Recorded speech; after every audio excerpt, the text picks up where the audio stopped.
le monde scientifique, la course à la publication a souvent tendance à baisser la qualité des résultats. Pourtant, des résultats d'études de mauvaise qualité peuvent avoir de terribles impacts sur les populations. C'est pourquoi il est essentiel en tant que chercheur de se former à l'intégrité scientifique. Dans cette vidéo, nous présenterons les différents concepts et questionnements qui gravitent autour de cette notion, malheureusement trop souvent malmenée. En réalité, pour bien comprendre l'intégrité scientifique, il faut saisir que la conduite des chercheurs est guidée par trois grands principes. Tout d'abord l'éthique, la déontologie et enfin l'intégrité scientifique. Commençons par l'éthique. L'éthique, c'est la réflexion sur les valeurs, les finalités et les conséquences de nos actions au niveau sociétal. Par exemple, un chercheur peut être amené à renoncer à une expérience qui ferait souffrir inutilement des animaux en laboratoire. La déontologie, c'est l'ensemble des règles et des devoirs qui régissent la conduite d'une profession, ici celle d'un chercheur.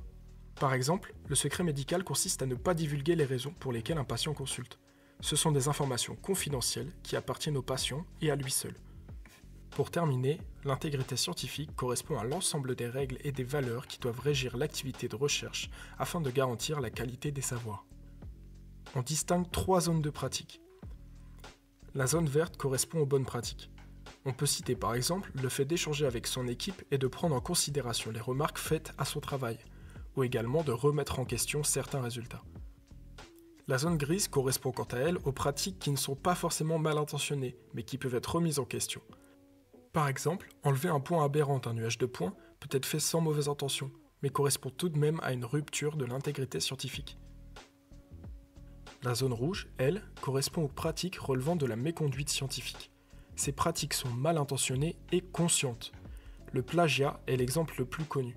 Il s'agit de l'appropriation d'un travail d'autrui sans mention. Un autre exemple de méconduite scientifique est le cas Wakefield. Il s'agissait d'une étude cherchant à démontrer le lien entre l'autisme et le vaccin contre la rougeole. En réalité, cette étude réalisée sur 12 cas étudiés comprenait déjà 5 cas autistes, 3 non autistes et d'autres à vérifier. Il s'agit ici d'une étude mal intentionnée qui cherchait à démontrer un lien par la création de faux échantillons et de faux résultats. Les conséquences furent dramatiques. De cette affaire résulta une baisse de la vaccination contre la rougeole et ainsi une réapparition de la maladie mortelle. Le cas Wakefield illustre parfaitement les enjeux de l'intégrité scientifique, c'est-à-dire la restauration de la confiance des populations envers la science, qui a drastiquement diminué depuis la crise du Covid-19.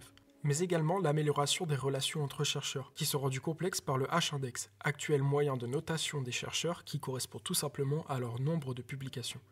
Finalement, l'enjeu le plus important et le plus global est de faire avancer l'intérêt général, pour que la santé des populations et que la technologie s'améliore, sans reproduction d'un énième cas Wakefield. Comme nous l'avons vu précédemment, il existe différents biais qui peuvent porter atteinte à l'intégrité scientifique tout au long du processus de recherche. Ces biais peuvent se manifester en amont, comme dans le cas Wakefield, ou bien en aval. C'est le cas d'un domaine particulièrement décrié pour l'intégrité scientifique, l'analyse statistique des résultats. Mais alors dans quelle mesure les statistiques peuvent-elles influencer l'intégrité scientifique ? Les statistiques constituent un passage obligé pour confirmer ou infirmer une hypothèse. Néanmoins, ce point constitue un danger, car il est en général mal maîtrisé par les chercheurs ou qu'il peut être facilement falsifié. De ce fait, nous distinguons différents types d'erreurs possibles qui mettent à mal l'intégrité scientifique. Tout d'abord, l'erreur honnête. Cette erreur a lieu de manière non intentionnelle, justement pour des causes de défaut de formation. Cela peut entraîner le choix d'un mauvais test, un non-respect des conditions nécessaires, de mauvaises interprétations ou encore des négligences. Il existe également l'erreur aléatoire. Cette erreur correspond à la probabilité que les taux statistiques fournissent des résultats erronés. Ce sont les cas des faux positifs ou bien des faux négatifs. Il s'agit ici uniquement d'un manque de chance. Le dernier type d'erreur constitue la forme la plus grave du fait de son intentionnalité. Elle est alors qualifiée de méconduite scientifique. Ce type d'erreur repose sur la falsification ou fabrication de données, ou bien encore la manipulation de résultats. Cette erreur grave a pour facteur déclencheur les différentes pressions à la publication, par exemple le manque de temps ou bien le H-index comme évoqué précédemment. Mais alors, dans ce contexte, comment améliorer les choses ? Tout d'abord, il est nécessaire que l'environnement autour des publications soit plus propice à la qualité, avec pour but de publier moins, mais mieux. La formation aux statistiques semble également essentielle pour pallier de nombreuses fautes, mais aussi ne pas hésiter à reconnaître son manque de compétences. Pour limiter le nombre de fautes involontaires, il est également essentiel de s'entourer de personnes compétentes dans chaque domaine. L'intégrité scientifique peut donc être malmenée à plusieurs reprises tout au long du processus de recherche. Comme nous l'avons vu, les erreurs peuvent être involontaires ou volontaires. Dans la plupart des cas, les erreurs sont déclenchées par la pression à la publication. C'est de ce constat qu'a émergé un nouveau mode de publication, l'open science. Qu'est-ce que c'est l'open science ? Dans un processus normal de publication, les chercheurs effectuent des travaux de recherche qui sont financés par des fonds publics. L'article, une fois produit, est ensuite relu par les pairs, soit d'autres chercheurs à qui on demande de relire la production. On appelle cela le reviewing. Une fois l'article publié, son accès est payant. Les institutions payent donc l'accès pour les chercheurs. Dans ce modèle, l'argent public, qui devrait servir uniquement à la recherche, sert aussi à créer une enveloppe pour publier l'article dans un journal renommé. En effet, une publication dans un article renommé peut valoir 2 000 à 5 000 euros de fonds. Or, les reviewers ne sont pas payés. De plus, comme nous l'avons dit, l'article est payant une fois publié sur le journal. Ainsi, les multinationales de l'édition s'enrichissent grâce au travail des chercheurs et ne redistribuent pas l'argent derrière. Pour se réapproprier le travail de la recherche et le partager librement avec la société, certains chercheurs proposent de passer à l'open science. L'open science, c'est donner libre accès aux publications, aux données et aux codes sources sans surcoût à chaque étape du processus. Pour garantir l'intégrité scientifique, toutes ces productions doivent respecter le principe du faire, c'est-à-dire que ces publications doivent être faciles à trouver, accessibles, interopérables, soit facilement combinables, et réutilisables. Actuellement, pour la publication, il existe 3 voies. La voie dorée correspond au paiement de l'éditeur au moment de la publication pour qu'il rende l'article ou les données accessibles gratuitement à la communauté scientifique. La voie diamant, c'est l'institution qui peut payer sous forme d'un contrat pour toutes les publications. Enfin, la voie verte, c'est-à-dire la voie relevant le plus de l'open science, correspond à l'alimentation par les auteurs d'une base de données libre d'accès, comme HAL par exemple. Cette voie peut encore progresser, car actuellement, dans le cas d'un article publié ailleurs, il faudra attendre 6 mois ou 1 an selon les domaines afin de pouvoir accéder gratuitement à l'article. L'open science permet donc une amélioration dans le domaine de l'intégrité scientifique, puisque les résultats sont librement accessibles et donc réutilisables, afin de vérifier la véracité ou non d'un article. Cependant, ce mode de publication n'en est encore qu'à ses débuts, et certains chercheurs sont encore réticents à l'idée de l'open science. L'objectif à terme serait d'atteindre une voie verte dominante qui permettrait de limiter les entraves à l'intégrité scientifique. Et les femmes dans tout ça? Dans ce monde de la recherche complexe et à l'intégrité scientifique parfois discutable, quelles difficultés les femmes rencontrent-elles? Eh bien, ces difficultés sont nombreuses. Prenons pour exemple Mathilda et Mathieu, un couple de chercheurs. Mathieu, s'il publie un article reconnu, va avoir plus de facilité à publier d'autres articles reconnus. C'est une boucle de rétroaction positive qui se met en place. On appelle ça l'effet Mathieu. Au contraire, pour les femmes, cette boucle n'existe pas, et ces dernières auront même plus de mal à être reconnues pour leurs travaux de recherche. C'est ce qu'on appelle l'effet Mathilda. Mathieu, lors de son travail de recherche, va rencontrer différents obstacles, comme la pression ou la recherche de financement par exemple. Pour Mathilda, à ces mêmes obstacles viennent se rajouter d'autres. On peut citer par exemple le plancher gluant, qui symbolise pour une femme la difficulté à gravir des échelons et à sortir de sa condition. Les conventions sociales sont également un frein pour les femmes dans leur progression dans le monde de la recherche.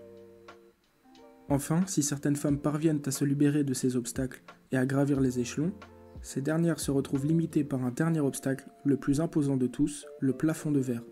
Ce plafond de verre, entretenu par les conventions sociales, empêche les femmes d'obtenir des rôles à responsabilité, tels que le rôle de professeur par exemple, ou le rôle de chef d'équipe. Finalement, d'autres obstacles insidieux viennent se rajouter à la liste déjà bien complète des obstacles rencontrés par les femmes.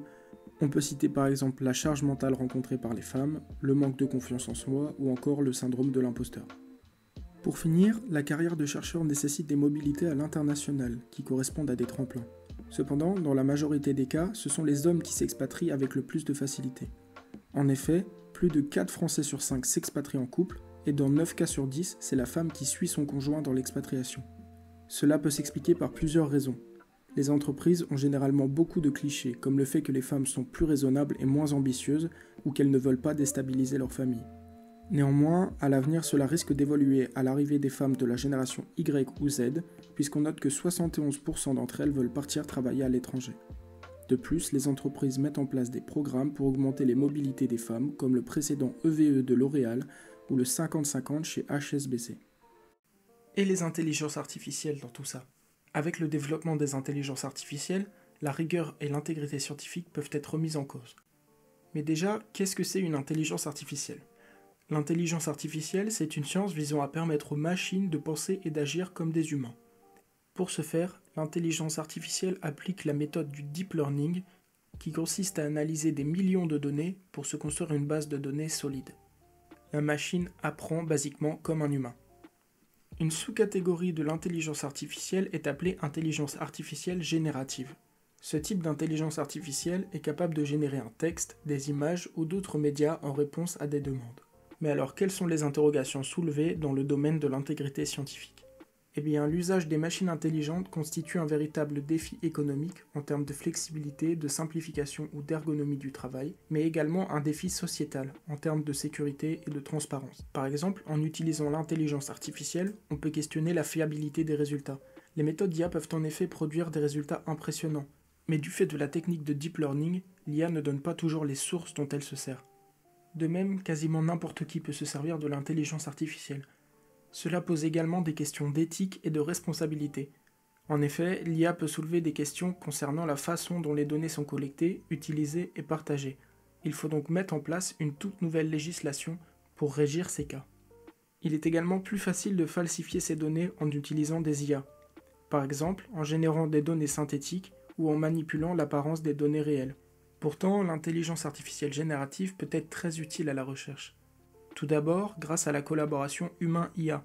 Par exemple, les grandes capacités d'analyse statistique des intelligences artificielles peuvent aider à corriger des biais statistiques, si l'intelligence est correctement utilisée. De plus, les IA peuvent servir à détecter plus facilement des données falsifiées.